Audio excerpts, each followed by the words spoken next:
Okay so Jayesh ji, I am not Rajinikanth. पता नहीं आपको कैसे लगा, because but I am Rajini fan but not Rajinikanth. So मैं सारी चीजें नहीं करा सकता हूँ, एक ही सब्जेक्ट करा पाता हूँ मैं.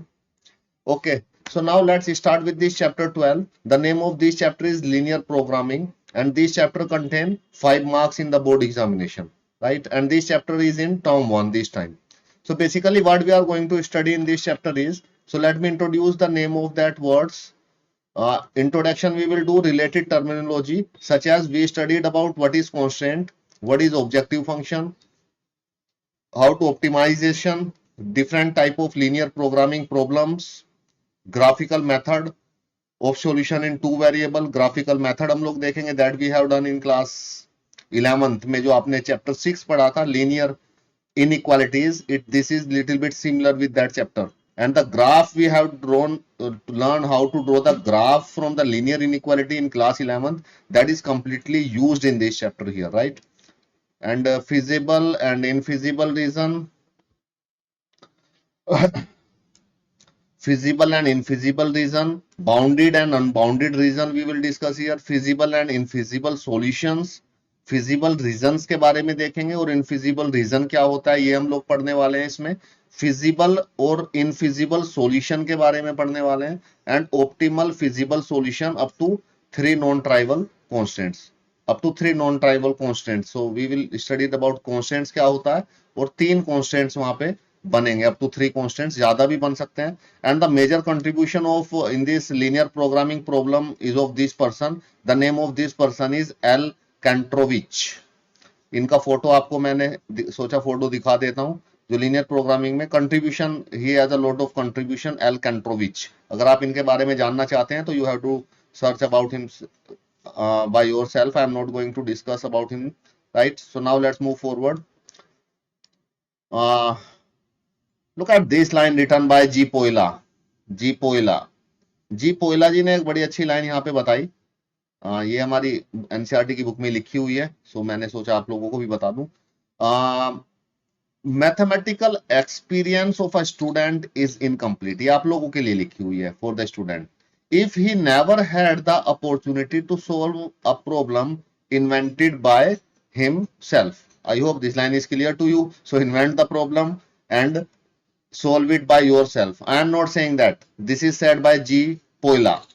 आपकी मर्जी है, आप इन्वेंट करें प्रॉब्लम को, आप सोल्व करें प्रॉब्लम को, it's your choice. I am not forcing. पर जी पोयला जी कह रहे हैं अगर आपने कोई अपनी प्रॉब्लम इन्वेंट करके सोल्व नहीं करी तो आपका जो एक्सपीरियंस है एज अ स्टूडेंट वो इनकम्प्लीट रह जाएगा. चलो आगे बढ़ते हैं. Now look at this introduction here. Introduction of this chapter. Aparajita, could you please read these lines written on the screen? Yes, sir. Introduction. In earlier classes, we have discussed systems of linear equation and their application in day-to-day problems. In class 11th, we have studied linear inequalities and systems of linear inequalities in two variables and their solution by graphical method. Many applications in mathematicians involve system of inequalities equations. In this chapter, we shall apply the system of linear inequalities equations to solve some real life problems of the type as given below. Okay. So earlier classes में class 11th में हम लोगों ने chapter 6 पढ़ा था linear inequalities. So this chapter is similar to the linear inequalities, right? And the system of linear inequalities in two variable. So that thing we are also going to study in this chapter with some more things, right? So इसका जो graphical method हम लोगों ने वहां पे सीखा था, we need that graphical method here also. Many application in mathematics involve system of linear inequalities and equations. तो इस चैप्टर में हम लोग क्या करने वाले हैं, लीनियर इनइक्वालिटीज या इक्वेशंस जो हैं उनको सोल्व करेंगे with some to solve some real life problem of the type as given below. Look at this problem here. A furniture dealer deal in only two items, table and a chair. He has rupees 50,000 to invest and has a store space of most 60 pieces. A table cost rupees 2,500 and a chair rupees 500. He estimates that the form of the from he estimate that from the sale of form है, one table form है, इसे सही से पढ़ लो, हद कर रहे हो बिल्कुल। फॉर्म है, from तुम्हारा ध्यान ही नहीं है इसमें पढ़ने में, तुम्हारा ध्यान सितारे उड़ाने में लगा हुआ है। फॉर्म है या फ्रॉम है, पढ़ो from ध्यान से। he estimate that from the sale of one table he can make a profit rupees 250 and that from the sale of one chair। अच्छा ये दूसरा है। ये सेम ही है, कंटिन्यू है। Sale of one chair a profit rupees 75। He want to know how much table and chair he sold he should buy from the available money so the maximum his total profit assuming that he can sell all the item which he buy। Okay, basically ये real life problem आ गई है एक furniture dealer के सामने,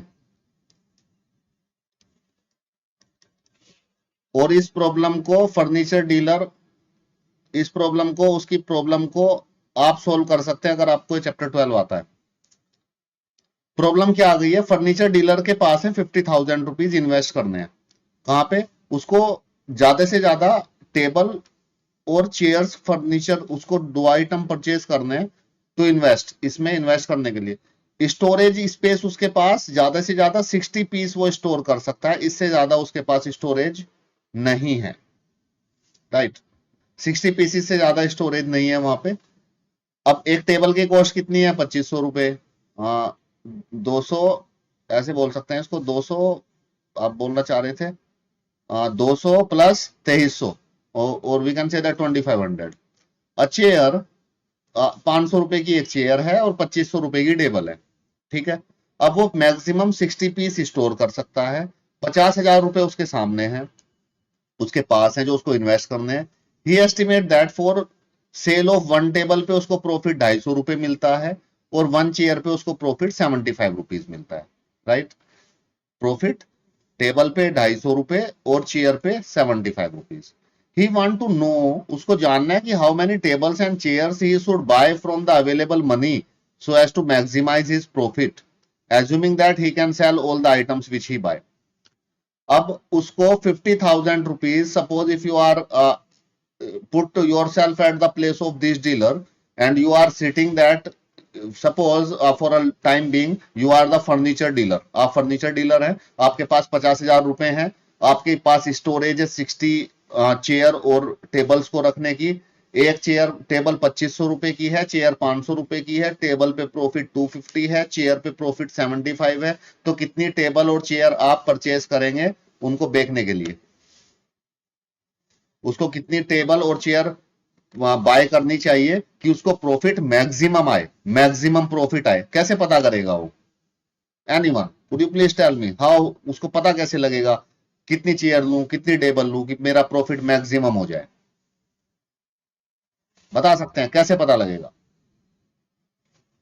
आपको कैसे पता लगेगा if you are at that at the place of that person? Anyone, yes और no?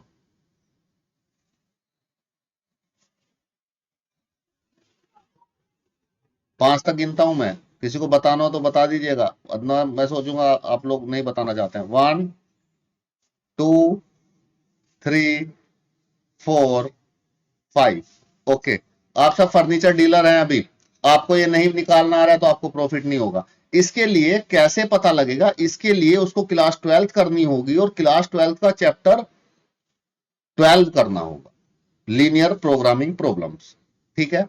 So this is the real life problem and when we done with this chapter then, अभी आप इसका आंसर नहीं दे पा रहे हैं, आप सोच रहे हैं कि कैसे कितना चेयर खरीदें, कितना टेबल आएगा, कैसे फाइंड आउट करें। and after this chapter you can maximize, you can find out the maximize profit, right? So this is the benefit of this chapter and it directly connect with the real life problem. So this is the real life problem, right? Now look at this written on the screen. Let me introduce with some words to you. Himanshi Chauhan, am I audible to you? Yes, sir. Could you please read this written on the screen? Such type of problems which seek to maximize or minimize profit or cost from a general class of problems called optimization problems. Thus, an optimization problem may involve finding maximum profit, minimum cost, or minimum use of resources, etc. A special but a very important class of optimization problems is linear programming problem. The above stated optimization problem is an example of linear programming problem. Linear programming problems are of much interest because of their wide applicability in industry, commerce, management science, etc. Okay so basically यहाँ पे use बताया है linear programming problems का कहाँ पे widely applicable है industries में regular हम लोगों को उन लोगों को प्रॉफिट फाइंड करना होता है, कितना मैन्युफैक्चरिंग करें कि मैक्सिमम प्रॉफिट आए, मिनिमम कॉस्ट आए, मिनिमम और मैक्सिमम का कंसेप्ट है यहाँ पे कि मिनिमम आए या मैक्सिमम आए तो उसके लिए क्या किया जाए। कॉमर्स में इसका यूज होता है, मैनेजमेंट साइंस में इसका यूज होता है, and various practical we are use this linear programming in real life, right? So now here the two words are given, optimization problem and linear programming problem. So what is optimization problem? Optimization problem क्या होती है? Such a problem जिन problem में हम लोग maximum या minimum का पता करना है हमें कि मैक्सिमम क्या होगा, मिनिमम क्या होगा। If you focus on maximize and minimize, right, किसका मैक्सिमाइज करें? प्रॉफिट का, प्रॉफिट मैक्सिमम होना चाहिए। और अगर हम लोग कोई मैन्युफैक्चरिंग प्लांट है और उसमें कुछ मैन्युफैक्चर कर रहे हैं तो जो हमारा प्रोडक्ट बना रहे हैं उसकी कॉस्ट मिनिमम आनी चाहिए, ठीक है।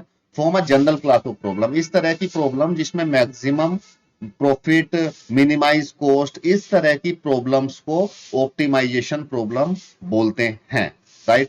तो optimization problem involve maximum profit, cut this optimization problem, maximum profit, minimum cost and minimum use of resources का कम से कम यूज करते हुए एक प्रोडक्ट बना दिया हमने जिसकी कॉस्ट मिनिमम हो और उसको बेचने के बाद मैक्सिमम प्रॉफिट मिले। इस तरह की प्रॉब्लम्स को जिनमें ये सारी चीजें हम लोग देखते हैं, involve this things is called as optimization problem, right. Now if you look at this linear programming problems, optimization problem का एक स्पेशल इंपोर्टेंट क्लास है linear programming problems. A special but a very important class of optimization problem is linear programming problems, and we say that LPP इसको बोलते हैं। This is the name of the chapter, linear programming problem, right. So optimization problem क्या है? It is an example of optimization problem जिसमें maximum profit, minimum cost, minimum use of resources. So this is the optimization problem is the example of linear programming problems का एक example है, right? Now let's move forward. I hope now you understood these two words, optimization and linear programming problems little bit. So in this chapter we shall study linear programming problems and their solution by graphical method only. यहाँ पे हम लोग linear programming problems पढ़ने वाले हैं इस chapter में, और हम लोग केवल ग्राफिकल मेथड से ही यहाँ पे देखेंगे, but there are many other methods also to solve such problems. उन प्रॉब्लम्स को सोल्व करने के और भी बहुत सारे मेथड हैं, but we are going to study only the graphical method in this chapter here, linear programming problems, right. Now what is linear programming problems and its mathematical formulation? So let us begin our discussion with this with the above example of the dealer. जो furniture dealer का example लिया था उसी से हम लोग अपना discussion को आगे बढ़ाते हैं। तो उसको मैथमेटिकल फॉर्मुलेशन करते हैं, उस कंडीशन की मैथमेटिकल फॉर्मुलेशन करते हैं। तो उस एग्जांपल में क्या था? The dealer can invest his money in buying table and chair or combination there. Further he would earn different profit by following different investment strategy. अगर डिफरेंट इन्वेस्टमेंट स्ट्रेटेजी अप्लाई करेगा तो उसको डिफरेंट प्रॉफिट होगा, ठीक है। There are certain overriding conditions or constraints. His investment is limited to a maximum of 50 and his storage which is for maximum of 60.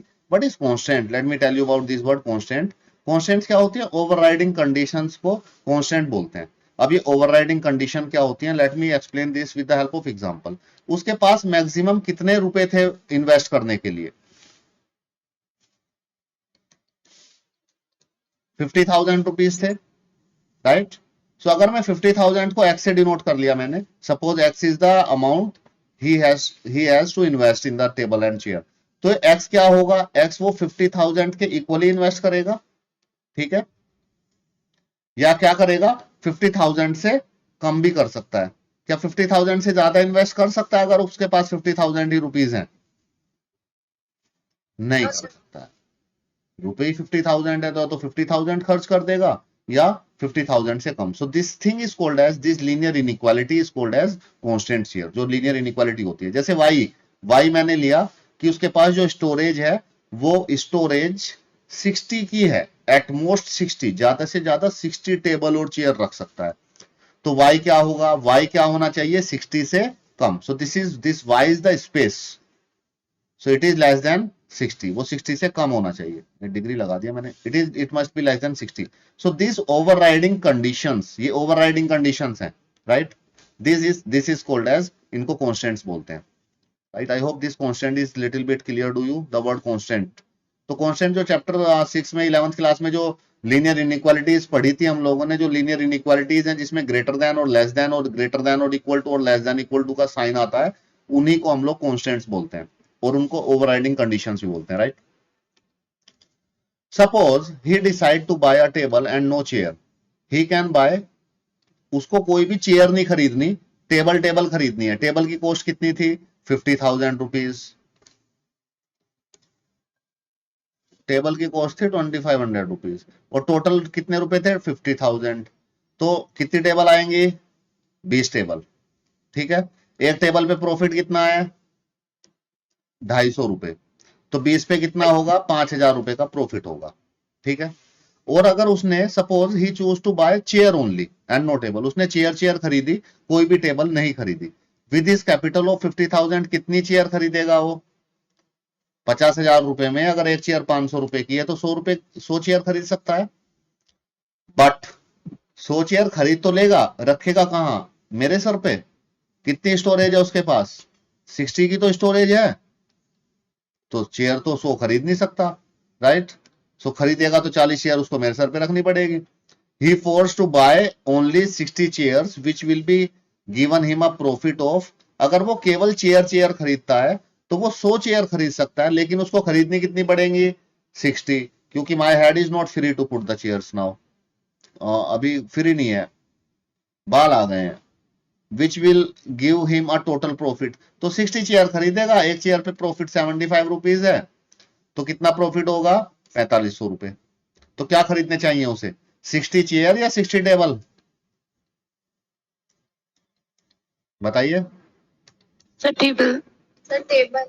क्यों sir table. Table खरीदने चाहिए, क्योंकि टेबल में 5,000 रुपए का प्रॉफिट हुआ है, ठीक है।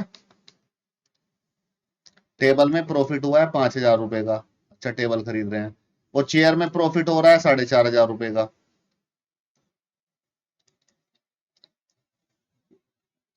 और उसने, अब मुझे एक कंडीशन बताइए आप, उसने कितनी चेयर खरीदी है 60, और एक चेयर कितने रुपए की है 500 की, तो कितने रुपए खर्च हो गए उसके 6 5 जा 30, तो 30,000। देख लो अब बताओ जल्दी से, 20,000 रुपए भी बचे हुए हैं अभी चेयर खरीदने में, 20,000 रुपए भी बचे हुए हैं उसके पास।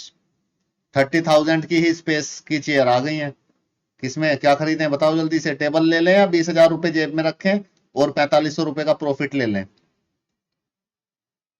20,000 टेबल तो प्रॉफिट ले लो। सर 20,000 की टेबल खरीद ले। अरे रखोगे मेरे सर पे, अब मेरा सर फ्री है नहीं, पहले तो फ्री भी था, प्लेन सरफेस एरिया था, अब तो बाल आ गए हैं, अब तो स्पेस है नहीं, स्पेस की भी तो कंडीशन देखनी है। तो साइकिल लगो साइकिल। ओके, तो एक काम करो 4,500 रुपए का प्रॉफिट रख लो, 500 रुपए का प्रॉफिट कम है, 20,000 में से 500 रुपए वहां पे डाल दो, तो 5,000 का वो प्रॉफिट हो गया। अब रुपए कितने बचे आपके पास 19,000 रुपए बचे हुए हैं, 19,500, उसकी साइकिल ले लो, फिजिकल फिट रहोगे, ठीक है। तो देखो इसमें कंडीशन में फायदा है चेयर लेने में, एक तो साइकिल आ जाएगी, 5,000 रुपए का प्रॉफिट भी हो जाएगा, ठीक है। अब इसको आगे कंटिन्यू करते हैं, इससे हम लोगों को ये मैंने सही निकाल दिया है ना, 20,000 बच भी जाएंगे या कुछ, मैंने कैलकुलेशन तो गलत नहीं कर दी। 500 रुपए की है 60 रख पाएगा, 6 5 30, सही किया मैंने कैलकुलेशन।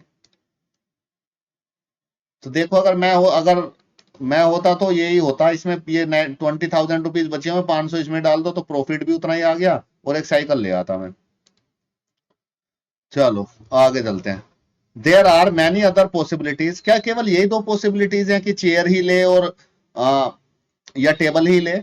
और भी तो पॉसिबिलिटीज हो सकती है, कुछ चेयर ले ले और कुछ टेबल्स ले आधी ले। चेयर आधी टेबल। हाँ, तो शायद उससे प्रॉफिट ज्यादा आ जाए, वो भी देख लेते हैं। अभी रुको, अभी साइकिल मत परचेज कर लेना हर्ष, रुको थोड़ा देर, पैसे बचा के रखो। So there are many other possibilities, for instance he may choose to 10। अगर मैंने आपको हर्ष बोला 10 टेबल खरीद लो और मैंने आपको 50,000 रुपए दिए और 50 चेयर खरीद लो, as he can store only 60, तो total profit it would be, देखो 10 टेबल खरीदी तो 250 से मल्टीप्लाई किया क्योंकि 250 का प्रॉफिट है, 50 चेयर खरीदी तो 75 से मल्टीप्लाई किया, कितना प्रॉफिट आया? 6250। ज्यादा प्रॉफिट आ गया। अगर ऐसे कॉम्बिनेशन करके टेबल और ये खरीदते हैं तो ज्यादा प्रॉफिट आता है, ठीक है। इसमें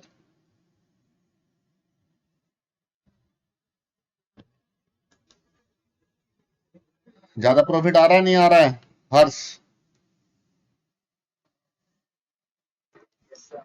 कितने पैसे दिए थे मैंने आपको ये टेबल और चेयर खरीदने के लिए? 50,000। कब वापस दोगे? क्या? कब वापस दोगे? वो खत्म। खत्म कर दिया आपने? तो मैंने तो, आपने खुद बोला मैंने तो आपको 50,000 रुपए दिए हैं, ठीक है। टेबल चेयर बेच के जैसे भी करना है जो करो, कोई जल्दी नहीं है, कभी भी वापस कर देना, राइट? ओके।